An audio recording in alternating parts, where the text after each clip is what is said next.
Asia उपमहाद्वीप में भारत के दो बड़े दुश्मन हैं, एक चीन और दूसरा पाकिस्तान। लेकिन सबसे बड़ा दुश्मन अगर कोई है तो वो है चीन, जिसने 1962 की लड़ाई में भारत के एक बड़े भूभाग पर कब्जा कर लिया था।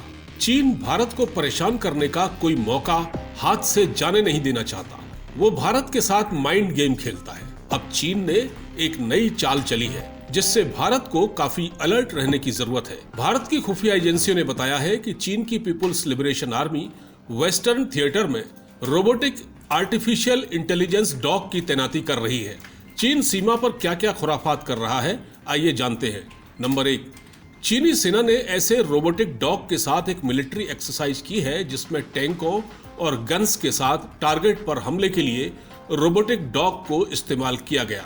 नंबर 2, सभी रोबोटिक डॉग को सेंसर और हथियारों से लैस किया गया था जो टारगेट पर हमले करते देखे गए।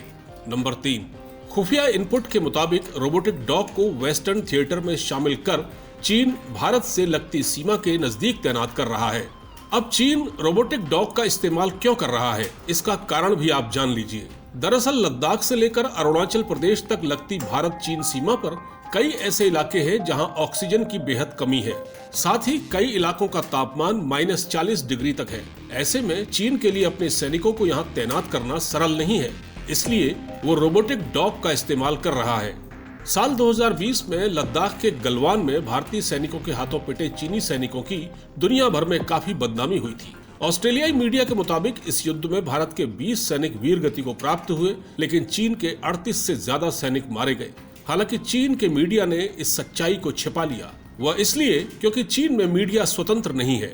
चीनी सेना को पहाड़ों की विषम परिस्थितियों में लड़ने की आदत नहीं है, लिहाजा वो रोबोटिक डॉग्स को इस्तेमाल कर रहा है। रोबोटिक डॉग्स का फुल फॉर्म है रोबोटिक आर्टिफिशियल इंटेलिजेंस डॉग्स। ये robotic dogs artificial intelligence system से युक्त हैं, जो दुश्मनों की तरफ से आने वाले किसी भी खतरे का अंदाजा लगाकर हमला करने में माहिर हैं। इतना ही नहीं, एक आम सैनिक के मुकाबले बेहद कम समय में ऐसे रोबोटिक डॉग हमले के लिए तैयार रहते हैं।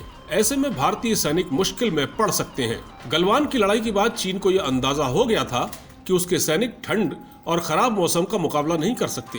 चीन ऐसी जगहों पर रोबोटिक डॉग का इस्तेमाल कर भारतीय सैनिकों के लिए नई मुश्किलें पैदा कर सकता है, जहां परिस्थितियां काफी विपरीत हैं। रोबोटिक डॉग का इस्तेमाल कर चीन अपने सैनिकों को मौत के मुंह में जाने से बचा सकता है। इंडिया न्यूज की रिपोर्ट।